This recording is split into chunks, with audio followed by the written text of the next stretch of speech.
There are reports surfacing today indicating that Mitch Marner is done with the Toronto Maple Leafs. He will not be resigning in Toronto and will be heading to a new team for next season. So today we're going to take a look at which teams are the most likely going to be making the biggest offers to try to lure Mitch to their team for next year and beyond. And will this loss possibly change the plans for the Maple Leafs when it comes to other important decisions like possibly re-signing John Tavares? We'll discuss all this and more coming up next. So welcome back to another video here at Top Shelf Hockey. As I mentioned, there's reports that surfaced this afternoon from Andy Strickland, Connected reporter, saying that Mitch Marner is done in Toronto. He's got confirmation from his sources that Marner's not going to be re-signing with the Maple Leafs, and he will be choosing a new team for his next contract, which will take him into the next number of years, which is many people are expecting he's going to sign a 7-year contract, but that may not necessarily be the case. A lot of the younger top stars, like even Austin Matthews, for example, has chosen a little bit of a different strategy, taking shorter-term deals to kind of maximize their long-term earning potential. But either way, if this news is true, it's a pretty substantial piece of news and business for the Toronto Maple Leafs that Marner won't be returning. Now, to be fair, a lot of NHL, other insiders and reporters have had their thoughts out there saying that they feel like the odds of Marner returning to the Leafs were fairly slim. Most of them weren't giving it probably less than 50-50 chance, and that a lot of them are of the opinion that he probably was going to leave. Now, many people, though, had said he wants to test free agency. Testing free agency does not automatically mean you're going to leave, but it does mean you're not going to sign a contract prior to July 1st, which means the maximum deal you can do is 7 years, even if you stay with your existing team. You want to see what's out there. You want to explore the market, see what other teams are going to offer you before you ultimately make a decision. But up until now, we'd heard that as much as that was very likely going to happen, that Toronto would still be considered and there would be still somewhat in the mix. But now it appears as though that's not necessarily going to be the case. If Strickland's accurate on his report here, Marner's already made the decision to move on from his hometown club. So if that's the case, does this affect their decisions on other, roster moves like re-signing or not John Tavares? And where's Marner going to end up? Personally, I don't know if Marner returning to Toronto or not really impacts things with Tavares. I do think it's going to increase the probability, though, that he does stay. Mainly because if you're Toronto and you're Brad Treliving and you lose Mitch Marner, well, obviously that's a lot of points. That's a lot of production that comes from your offense. Can you afford to lose that and the numbers that Tavares has put up as well at one time? That's going to be awfully tough to replace. I mean, barring some kind of miracle blockbuster deal that we have not really envisioned happening yet, getting that kind of production back into your lineup is going to have to be by committee. It's not likely going to be, you're going to go out and find one player who's also going to be, a 100-point guy who can put up, 30 goals, 70 assists, and give you the type of play that Marner has. Now, I know Marner's had his shortcomings in the playoffs, especially in games, 5, 6, 7, when it matters most. Say all you want about it. You still have to get to the playoffs, and you still have to try to get there as a top team to get favorable matchups. And even though Marner might not be Mr. Clutch in the playoffs at this point in his career, he played a huge role in helping them have those opportunities. So it's a big loss no matter how you shake it. And like I said, I don't see a scenario where Toronto can just pull off a magical move and bring in another player that's anywhere near comparable. I mean, there's nobody on the free agent market that comes anywhere close. So if they do find a player who's going to give them anywhere near that production, it's going to have to be via trade. And then you're going to have to give up substantial assets to make that work, where you have that asset internally now. So it's a substantial loss. Now, with Marner not re-signing and taking up a huge chunk of the cap, 13, 14 million, whatever it is he's going to want, they can be a little bit more flexible with Tavares, and I think they'll probably make sure that they don't lose him as well. I think the desire from him to stay is greater, and I think they'll probably work out some kind of contract in that, 3 to 5 year range. It might go a little bit longer to keep the AAV down, which is, I know some people argue that whole Chris Tanev deal was a form of cap circumvention. Obviously, it's not really, because the league approved the contract. Maybe they'll adjust the rules down the road if too many deals are done this way. But ultimately, I can see Tavares working out some sort of deal to lower the AAV, to allow them to have more options to make the team better.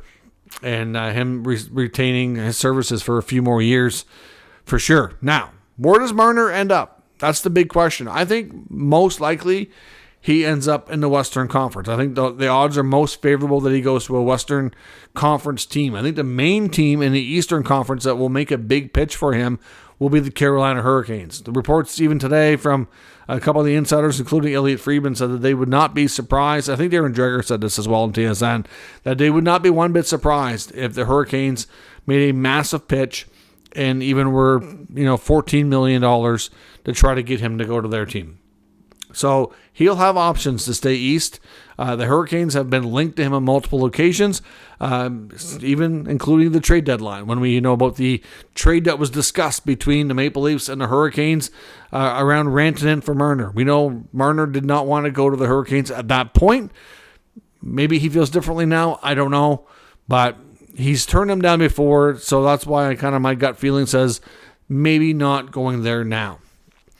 Looking at the Western Conference, to me, there's about 5 or 6 teams that I think that'll make the biggest push. You're going to have a couple of teams that are lower in the standings that are working their way up, and they have lots of flexibility and would love to get their hands on a guy like Marner to accelerate their rebuilds, and that's the San Jose Sharks and the Anaheim Ducks. Now, both those scenarios, there's lots of good young talent for him to play with there. And while they're both teams on the rise, he might have to be patient as far as an opportunity to win. I don't know where money and opportunity to win both rank on his meter of importance. But, if he wants to balance those out, and if it's depending on how important being on a winning team is to him right away, then maybe he doesn't go there. But, there's definitely good opportunities for him to be a great mentor and leader, if you will, for those guys. Now, say what you want about his playoff track record. A lot of those younger players, those high-skill players, still do look up to him for what he's been able to accomplish in the regular season. So I think those teams in California will be making a big push. I think Utah will be in the mix to some degree. We know that they have a very aggressive ownership group who want a winning product and are trying to really build things up as fast as possible in that state. And they've done a great job so far. I don't know that they're going to be as aggressive, though, as some of the other teams. I think Utah will not necessarily want to break the bank at like $14 million. You never know, but I don't see them being quite as aggressive. So you throw those teams in the mix. You get the Blackhawks or another team near the bottom. Imagine Marner playing with Connor Bedard. That'd be quite a something to think about for sure. From what I've heard, I think the Blackhawks will want to be in that mix. Again, like Utah, I don't know that the Blackhawks are going to be that aggressive and want to throw that kind of money at a player at this point in a rebuild. I think the Blackhawks are further behind, definitely than Anaheim, maybe even San Jose. So, again, I think they'll talk, they'll probably consider it. I'm not sure that that's a perfect landing spot. A couple more teams in the West. To me, I'm going to call them a wild card team. Call them maybe less favorable odds because they don't have the space, so they'd have to shed some money. But I know Nathan McKinnon is a big Marner fan, and I know he really likes how he plays, and he's had a lot of great complimentary things about him before. I think Crosby and McKinnon were both advocates to get Marner on a Canadian team for the Four Nations tournament. I wouldn't be, and where they lost Rantanen, I wouldn't be shocked if the Avalanche get in the mix. Now, I know they said before about not paying Rantanen, having a better balanced team, having too many guys over making that much money, but are they having a change of heart after what happened in the playoffs? I do wonder if they might be having second thoughts, especially with the cap going up as much as it is here in the next few years. Again, I think it's less likely, but I think they will be a team that's kind of kicking tires on it. The teams that make the most sense to me, and I think the most likely landing spots, are Vegas or Los Angeles. Vegas has the advantage of the no-tax state. They can probably afford to pay him a little bit less and still put the same amount of money in his pocket. So there's that. The Golden Knights there's been some reports about uncertainty over Alex Pietrangelo. So I don't know if they're going to be in a potential LTIR position where they don't really have to shed a whole lot of space to make it work to pay him. Can you imagine Marner playing on the wing of Jack Eichel? You throw in Mark Stone in the mix. I know there's been some talk they might move Barbashev. You get William Karlsson was rumored to be on the block, but now they're saying no. It appears as though he's not being traded. So, there's some interesting players for him to hook up with there on a line. I think it'd be tremendously successful. And I think, again, would be a great fit. And, who doesn't like Vegas? No state tax. There's lots to be fond of. Then there's Los Angeles. Again, lifestyle would be different. In both cases, players there they don't have the scrutiny from the media that you get in the big Canadian markets, especially Toronto, Montreal. You don't get, there's enough other celebrities around as well that you don't get mobbed when you go. You can actually live a little closer to a normal life, from what, other people have said out there. Also in LA as well, he does know the coaching staff, or at least parts of it, well. Jim Hiller, the head coach, assistant coach DJ Smith, were both coaches in Toronto during Marner's earlier days. So they both know Mitch from working with him before. So there's that. Apparently he's fond of them, so like that helps.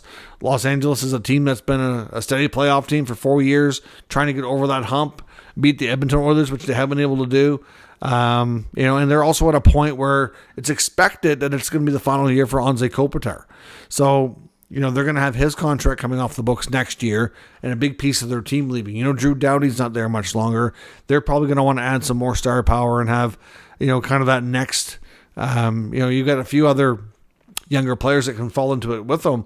But the next group of players that are going to take over this team, Adrian Kempe is still young enough that he'll be around for a while, and you've got Marner, and you got Byfield, Brant Clark, and some of the other guys that are still successful there in Los Angeles. But it could be a team in transition as well, with their older stars kind of going to that next level. And Marner's not old, but he's certainly not young. He's kind of that mid-range experienced player now, and I think to me he makes a tremendous fit. They got a new GM in Kem Holland, going to want to make a big splash. So when you compare LA and Vegas, Vegas seems like they always want all the shiny toys, if you will, all the latest stars. So to me, those two teams make the most sense. I think that he's going to end up in one of those two spots.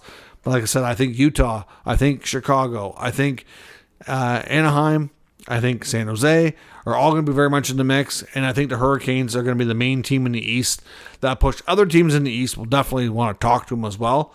Wouldn't rule out Boston, but again, I don't think the Bruins are going to want to pay where he's at. Are they going to want to pay Marner more than Pasternak? When Pasternak has continuously beat Marner in the playoffs and outproduced him goal-wise, I just don't think that's the case.